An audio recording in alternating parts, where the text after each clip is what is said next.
Hello students, welcome to Recitals in Depth by Vajiram and Ravi. In this video, we will be discussing about world mapping for the month of June 2024. The world mapping is an unique exercise where we take a particular geographical location appeared in the news, current affairs for any reason, let it be from polity to international or economy or environment, and we discuss from the geography point of view. The first discussion that we will have is on BBIN. BBIN will stand for 4 countries. This particular article is being mentioned, BBIA is being mentioned in Neighborhood First Policy in page 15 and also in India-Bangladesh Shared Vision for Future in page 18. Right? When we have BBIN, this BBIN will stand for Bhutan, Bangladesh, India, and Nepal. If you look closer, the 2 countries, Bangladesh and India, have access to coast, whereas Nepal and Bhutan will be a landlocked country.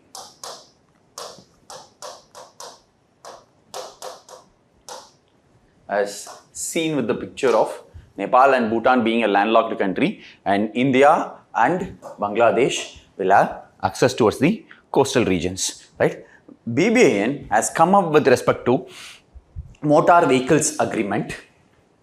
BBIN has come up with motor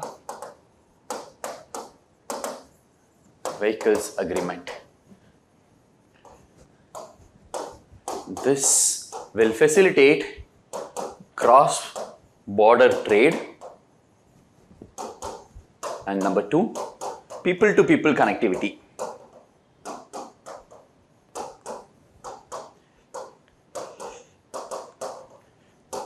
Right? We'll discuss more with respect to specific locations first, and then we'll go on to its geopolitical influence, how the regions will get benefited over the regions. See, when you take Bangladesh into consideration, Bangladesh has access to Bay of Bengal, which means it has access to the coastal regions. We'll have Chittagong port, one of the most important ports of Bangladesh, will also be there. Whereas if you take India, India dominates in terms of infrastructure. Within the 4 countries, it dominates in terms of port facilities and has more access to provide cross-border trade with Nepal and Bhutan. So India plays a major role. Whereas these 2 countries, Nepal and Bhutan, being landlocked country, also has a challenge. Apart from this one, number 1, Nepal and Bhutan has another challenge of being a mountainous regions with a mountainous and hilly terrain. Number 1, presence of Himalayan regions with enfold mountains. It does not have much amount of infrastructural development. 1. Second, it also has a more restricted amount of infrastructure development, because infrastructure development when it comes to cross-border trade. Cross-border trade. Hope it has been copied. We'll go one after the other. In case of India and Nepal,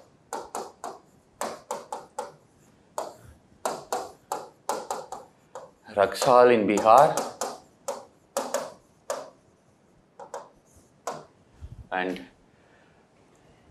Birkunj in Nepal, we have a connectivity of road access between these 2 regions. This is a major trade route between India and Nepal. Number 1. When we take India and Bangladesh,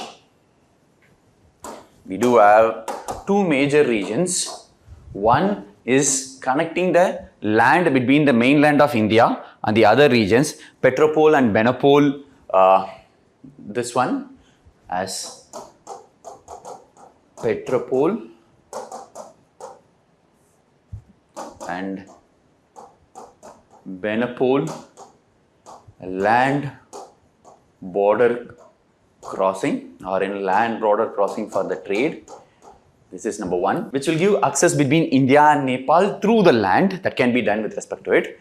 Hope it's copied. Second one will be between from northeastern part of India to Bangladesh regions. We have Agartala and Kaura in Bangladesh, where this will connect northeastern part of India with Bangladesh, and Petropole and Benapole land crossing will connect mainland of India with respect to Bangladesh regions.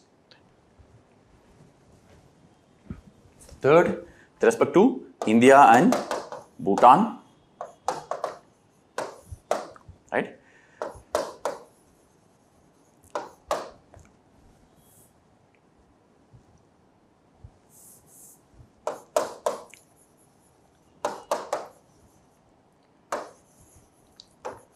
Phuntsholing in Bhutan, it's in the parts. Phuntsholing in Bhutan gets connected with respect to Jaigan in India. These are the major trade routes that we do have between India, Nepal, India, Bangladesh and India, Bhutan regions. And these are very limited trade routes as well because of hilly terrain, inaccessible regions, Himalayan because of the high enfold mountains. We do have not very well established, very basic established and limited access to the routes are available between the countries. This creates more important why BBIN has to come up with respect to motor vehicles agreement. Hope it's been copied.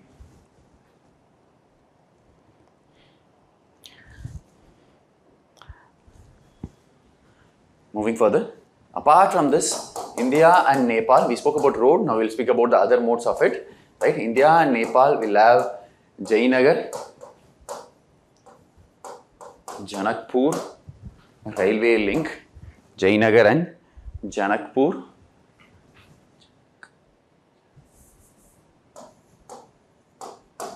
Janakpur railway link. Number one, India and Bhutan, India and Bangladesh have river water protocol. What do you mean by water protocol here is using the rivers of Ganga, Brahmaputra and Meghna. The three rivers has been used for inland water transport.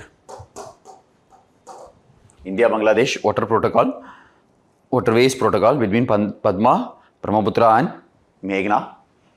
Right? Copied. The third, we in the last month recitals, we also discussed with respect to colloidal multimodal transport system between India and Myanmar in detail, but that will not fall within BI-BBA. That is also another trade route which will go to the very nearby country will be there. Right? What will be the major thing that we will be doing in terms of it? One, as we discussed, cross-border trade. Two, people-to-people connectivity. Cross-border trade, people-to-people connectivity will be there. Right? Apart from that, there will also be a very good soft diplomacy and a good amount of engagement will be taking place between Nepal and Bhutan. And the two countries, Nepal and Bhutan, also acts as a buffer between India and China. Moving on to the part of neighborhood first policy, we also, the Recitals magazine also discusses about, lists about India, Myanmar, Thailand, trilateral highway.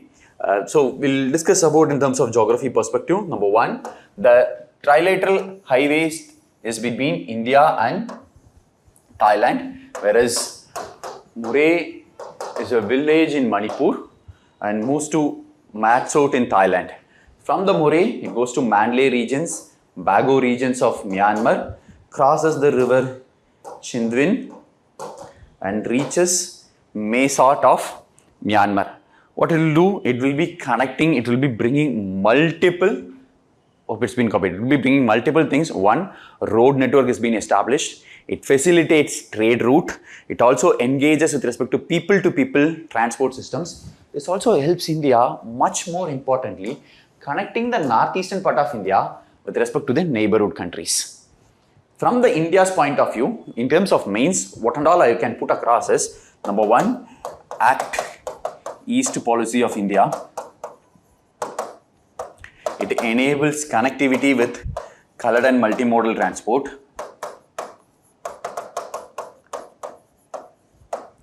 It connects South Asia with Southeast Asia. It also enables us from Myanmar, we can extend it to Laos, Cambodia, Vietnam, Singapore. So we will be able to have a land route that will be established to all these regions, connecting northeastern part of India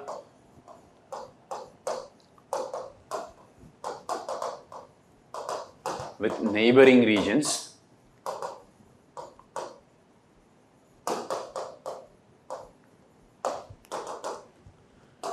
Huge tourist potential. Economics, so trade will also be there. So all this can be brought in because of it.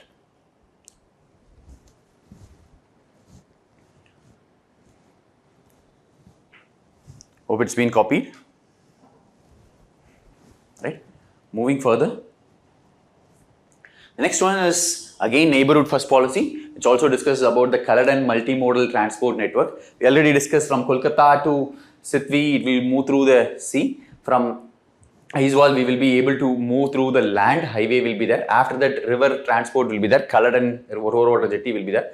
So Kolkata to Sitwi, Sitwi to Palaitwa, Palaitwa to the interiors of Myanmar. This we discussed in the last month's recitals of world map reading, right? So I'm just asking you, you would have read it and you can also go back and see the same video if you want further discussions, right? The next one within the neighborhood first policy also speaks about India-Bangladesh friendship pipeline. The India-Bangladesh friendship pipeline will be speaking about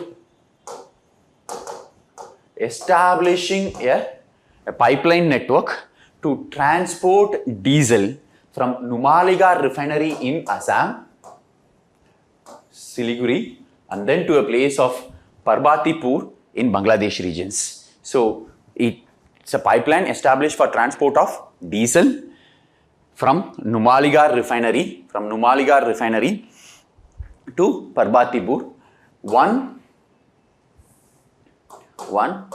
million metric of diesel will be transferred from India to Bangladesh per year annually.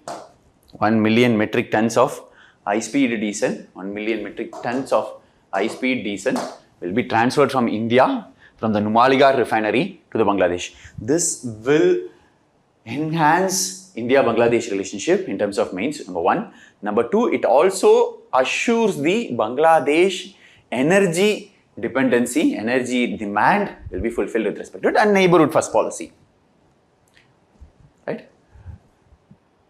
Before going into it, neighborhood first policy was also again well established in the recent times when the Honorable Prime Minister took oath for the third time with respect to as a Prime Minister, when all the neighborhood countries the premiers has been invited for it, right? So it becomes much more important, right? Second topic, major topic, where G7 summit took place in a place called Apulia in Italy. The shaded regions will be Apulia. Apulia is present in the southeastern part of Italy. They also colloquially call it as a boot of Italy, like a boot of Italy. With respect to the Apulia regions, this can come in mains because we have seen in the earlier years of UPSC where a region can be given comparative on the sidewise, they have given with respect to the country and asked to correctly match the following. So Apulia, Italy regions where G7 summit took place. We'll go one after the other and we'll discuss much more. Number one, G7 as a organization will be started in 1975 by 6 countries as a response to the oil prices and more, right? Where 1976 Canada will join 7. They acted as G8 countries for a longer period of time. In 2014, Russia will be dropped from the grouping, so it becomes G7 now, right? Number one. Number two, G7 is one of the largest emitters of greenhouse gases Have this in mind because the rest of the topics we are going to discuss will be based upon that. Coming back again to G7. G7 will represent United States of America, Canada, UK, France, Germany, Italy, and Japan. If you look into it, these two will be representing North American continent. The 4 countries will be representing Europe, and Japan will be representing Asia. But it is not widely represented as like G20. There is no representation of largely from Asia, or there is no representation at all from South America, Africa, and also Oceania continent, number 1. Number 2, with respect to G7, I already discussed Russia is also being dropped after 2014, whereas there is no expansion has been done in the past at all, where there has been a reduction has been done with respect to it. The second most important thing what can be seen from this is, out of the G7 countries, 6 countries belong to NATO except for Japan regions. So it is much more concentrated with respect to the Western powers. That's another criticism that has been put across. The 3 major economics of the world within the top 10, India, Brazil, and China, are not included within it. So there is no equal representation, or it is much more dominated only by the Western part or the developed part of the world. These are the criticisms that will be discussed with respect to G7. Right? Second, moving across with respect to this particular summit, the Indian Prime Minister, Honorable Indian Prime Minister, was invited as a special invitee along with Brazil, Argentina, United Arab Emirates, Turkey. All these countries' premier were invited as a special invitee. And the next year, G7 summit will be taking place. Next summit will be taking place in Alberta, Canada, in 2025. With respect to this particular summit, the Apulia summit has also given a particular provision where they will be providing funding for sustainable developmental practices such as infrastructure development in developing countries. Right? Apulia Green Investment Plan. Apulia Green Investment Plan was provided funding for sustainable development practices in the developing countries. In that, they have mentioned about extension or supporting the corridors. 3 corridors has been mentioned. So we'll discuss about these 3 corridors from the geography point of view. And in the last month's discussion also, we discussed with respect to Congo, where Congo has been discussed along with cobalt mining. Cobalt is one of the most important mineral resources for clean transition energy or renewable energy materials. Again, you can connect the past month current affairs with present month current affairs. 1. The G7 spoke about Lobito corridor. Lobito is a port city in Angola. Through a railway link, it connects Democratic Republic of Congo and then to Zambezi regions. What is the major advantage, sir? This region has the one Democratic Republic of Congo and Zambezi regions as cobalt and copper. So highly rich cobalt belt and copper belt regions are available in the interior. Again, these 2 countries are landlocked countries, does not have access to the coast. Currently, they have been exporting the materials from cobalt and Zambezi to Tanzania regions, and from Tanzania regions, Dar es Salaam port in Tanzania, it has been going to the other parts of the world. Think about it. If I have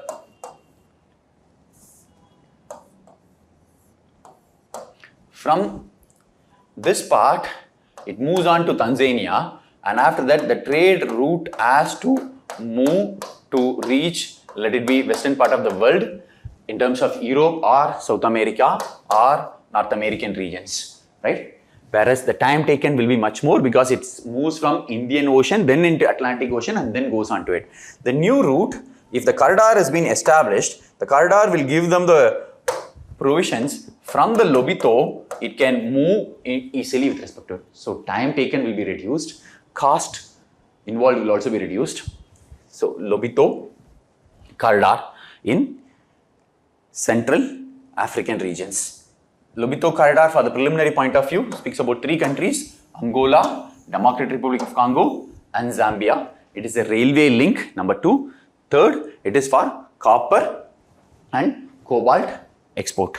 Moving on to the next corridor, what G7 has been pointed out in terms of their support is Luzon corridor. Luzon is an island, northern part of island in Philippines regions. Luzon corridor. Luzon is a northern island in the Philippines. This island is the most populous in terms of population, highest amount of population present in Philippines, right? Second, the island as the capital. So Metro Manila, which is the capital of Philippines, is also been present in the Luzon island. Luzon island's advantages: the northern part of Luzon is a mountain, just for your understanding. Central part of Luzon is an agriculture land, like bread zone of Philippines. The southern part of Luzon, Philippines, is an industrial regions, right? So this particular corridor helps to move the product from one place to another, and you do have Manila. Port has also been present. More importantly, the eastern part of the regions, which has South China Sea. So this corridor will also enable strategic importance, development of military and its establishment, which is more important because of its proximity towards South China Sea, right? Corridor is more important because of its proximity towards South China Sea. Hope it's been copied. Moving further, the third corridor where G7 has agreed to support is Middle Corridor, and the Middle Corridor starts from Liangguang port in China, moves into the regions of Kazakhstan regions. From Kazakhstan enters into Caspian Sea. In the Caspian Sea, you will be able to see dotted lines where it will move from one end of the Caspian Sea to the other, as in other words, Kazakhstan to Azerbaijan, Armenia and Georgia regions through the marine transport. After that, Azerbaijan, Armenia, Georgia regions, and also goes into Turkey. This is again a land. Whereas in case of Black Sea regions and Mediterranean Sea regions, this will go into sea route. So Middle Corridor is connecting China with Europe, number 1. Number 2, it helps to establish the trade route through land and sea link. Number 2, it's both land link and sea link will be taking place. Number 3, most importantly, it bypasses the northern corridor, which travels through Russia, right? That too with current geopolitical setup. 4th, it also bypasses instable presently. We do have Iran, it also bypasses Iran, so instability is also been present geological conditions, geopolitical conditions, you look into it. It also bypasses Iran. Then it also is been the 5th one. It is also a key part of China's Belt and Road Initiative.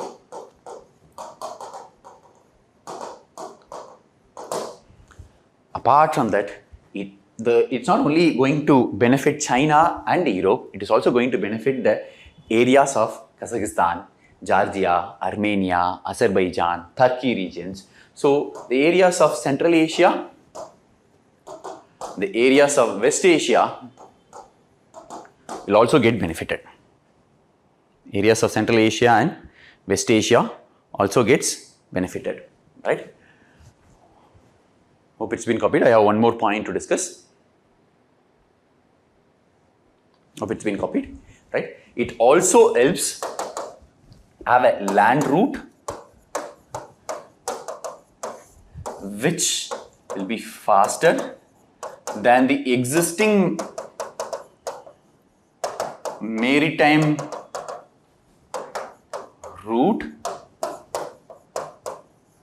through Suez Canal. Existing maritime route through Suez Canal. Then, moving on to the next topic, whereas this will be in page 27, the places in the news for the world map reading, where Abu Musa, Greater Tumb, Lesser Tumb Islands will be present in the Arabian Gulf. This has been a contest zone between United Arab Emirates and also Iran for a longer period of time. And recently, the Chinese premier has been called by Iran, summoned by Iran for giving a joint statement of UAE and China for speaking about the sovereignty of these islands to United Arab Emirates. So this came in the news. Number one, looking from the geography point of view, right? These three islands are very small islands. We have tried to make it as big to indicate the location, but these are very small islands.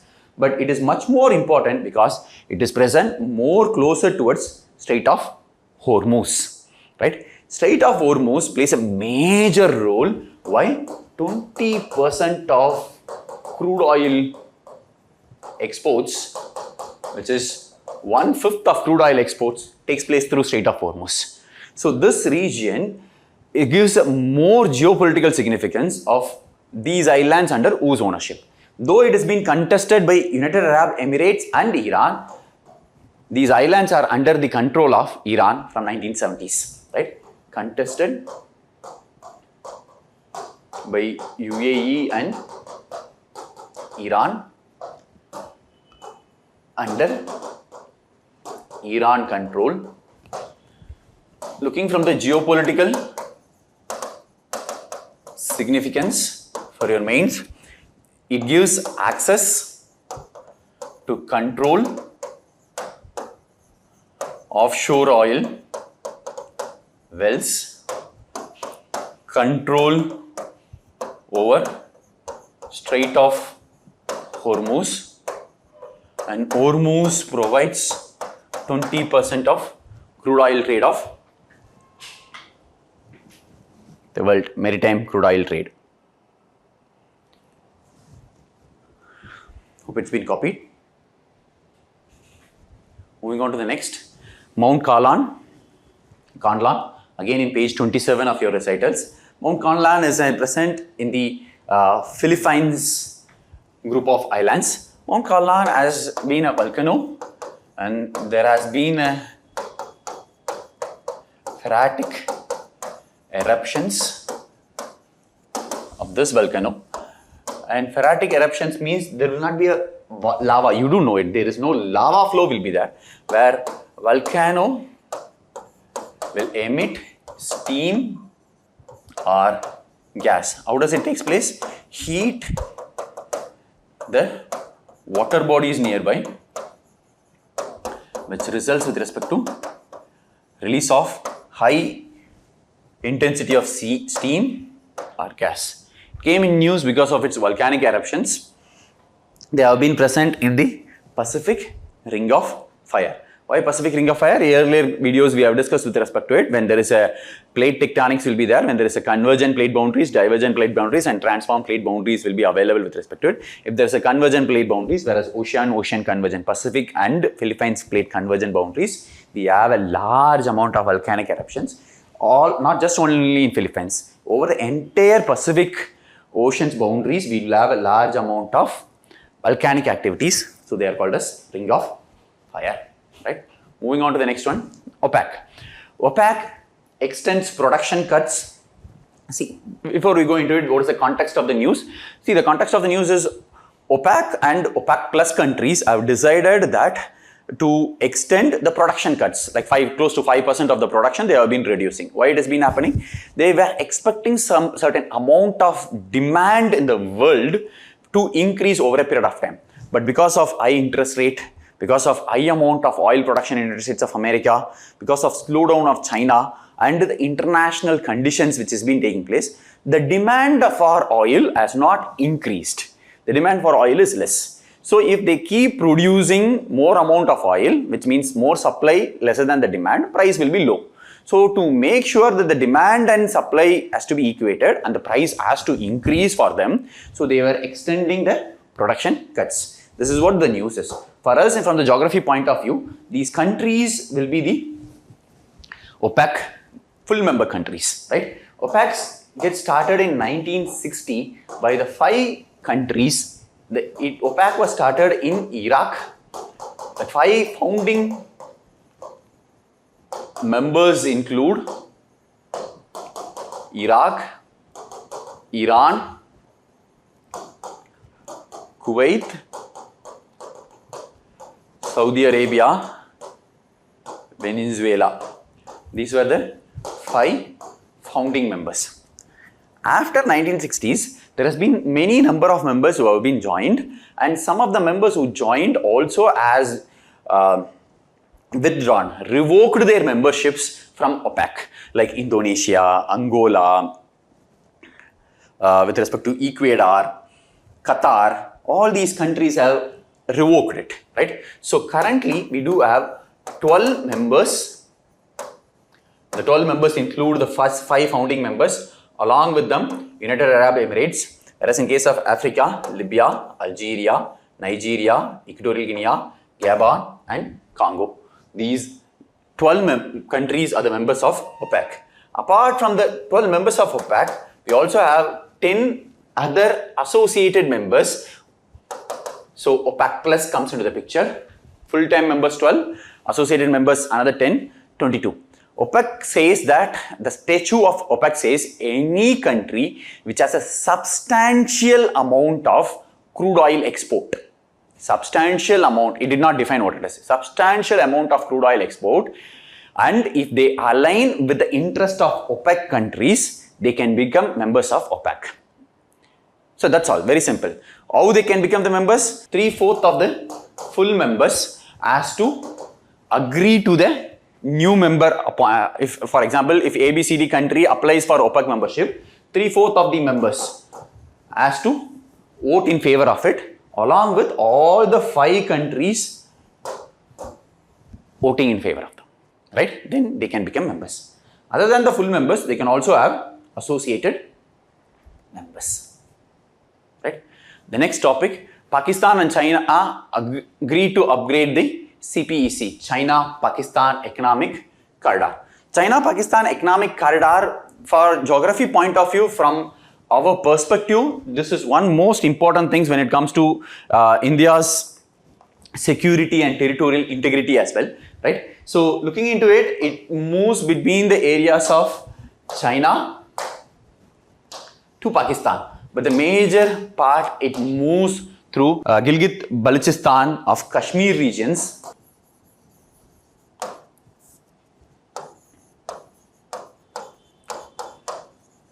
The corridor passes through Gujarat Pass in the Gilgit-Balochistan of the Kashmir regions. So 2 things are more important here. One, it is crossing through the India's territorial integrity, which is being occupied by Pakistan. Pakistan occupied Kashmir of India.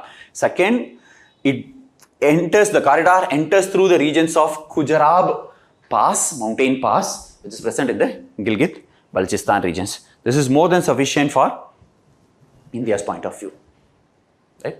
From the geography point of view.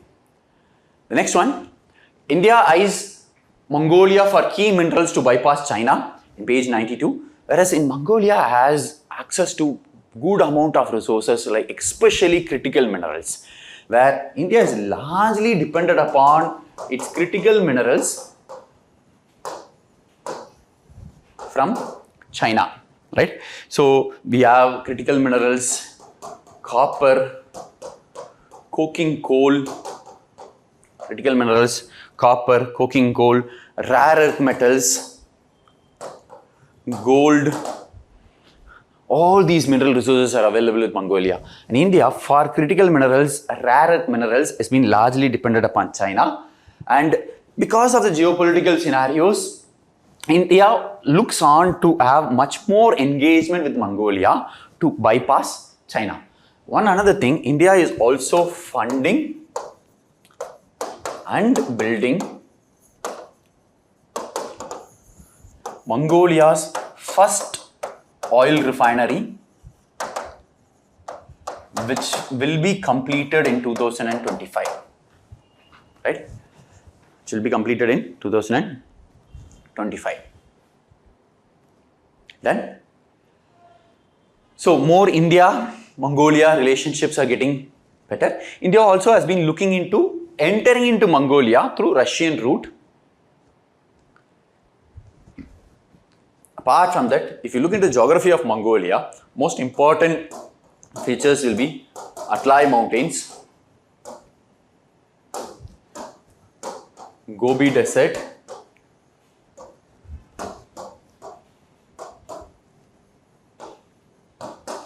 Manchurian Plains. These are steppe, grassland ecosystems. So, three important geographical features: Altai Mountains, Gobi Desert, Altai Mountain, Gobi Desert, and Manchurian Plains. Then the next topic is the world map reading, right? With respect to Mississippi River, right, and the Gulf of Mexico, what has been mentioned is the Gulf of Mexican regions will be facing above average summer. One, there is a huge runoff sediments from the Mississippi River will be entering into Gulf of Mexico. What will happen, sir?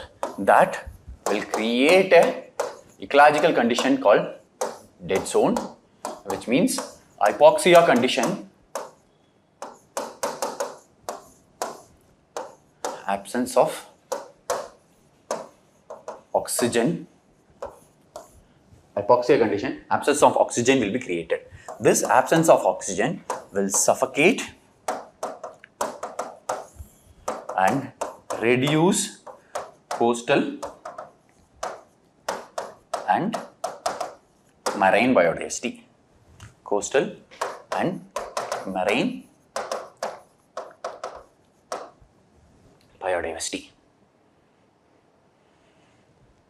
It's been in news. The most important part with respect to geography is this is most important river of United States of America, Mississippi.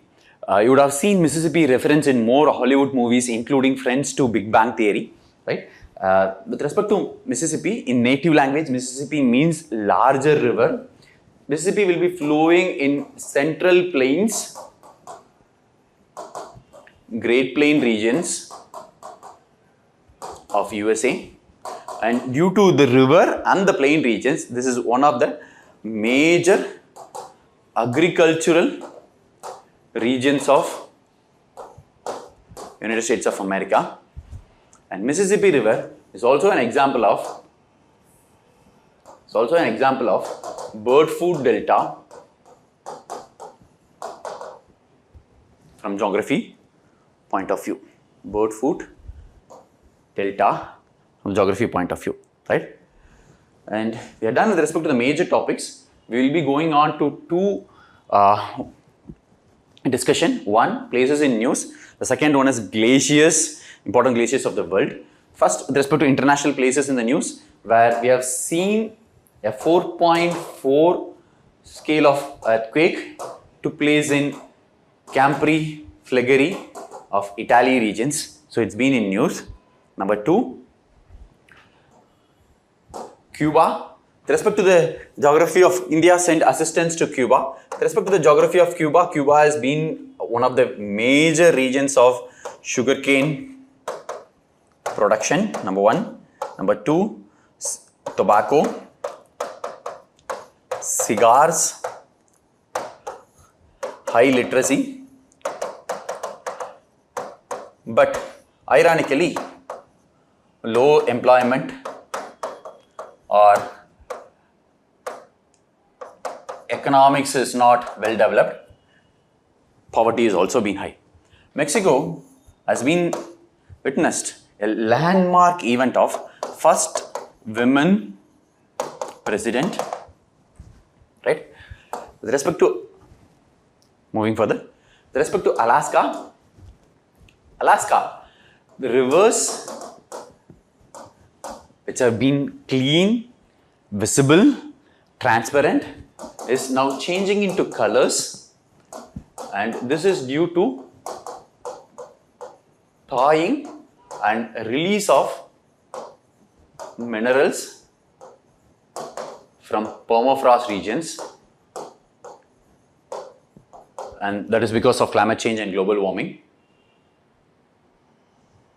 Moving further, Moldova is a landlocked country. Moldova is a landlocked country in eastern part of Europe. Moldova is a landlocked country in eastern part of Europe. Hope it's been copied. Starting fresh again. We have already completed Mount Kanlan and Abu Musa and the associated islands. So we'll have two parts to discuss. One is Senkaku Islands. The Senkaku Islands are very small islands, but it gains importance because this is being contested between Japan and China. So it becomes much more important in terms of news. The next one, Gaza, right? We do know there is a basin called Okawanga Basin will be there. We do have Okawanga river systems, and we also have Zambezi river systems. The Gaza, Kawanga, right? Ka, Zambezi, Za. So Gaza comes from Okawanga rivers and the Zambezi rivers. This Gaza is the region of trans-frontier ecosystem regions. So there has been in Zambia, there has been a summit that has been done for the Trans-Frontier Conservation Area Summit. Trans-Frontier Conservation Area Summit that took place. Gaza stands for Okawanga and Zambezi river systems. Trans-Frontier Conservation Area Summit took place. 5 countries shares regions of Gaza, which is of course going on by the Zambezi, right? Then we do have Botswana, Namibia, Angola, one more, Zimbabwe. These 5 countries will be sharing the regions of Gaza regions.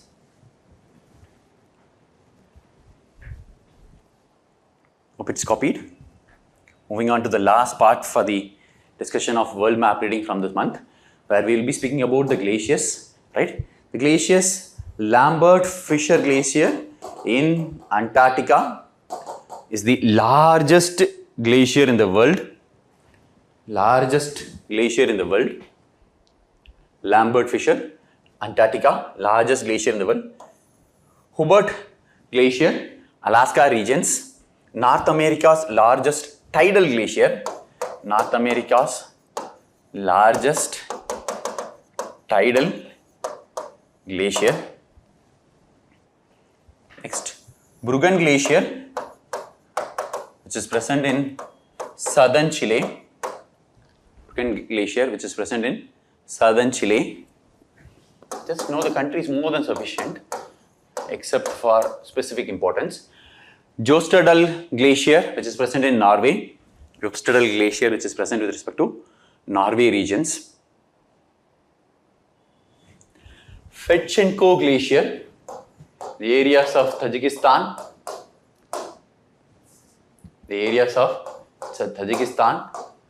World's longest glacier in non-polar regions, excluding Arctic and Antarctic. Fedchenko Glacier is the longest glacier of the world.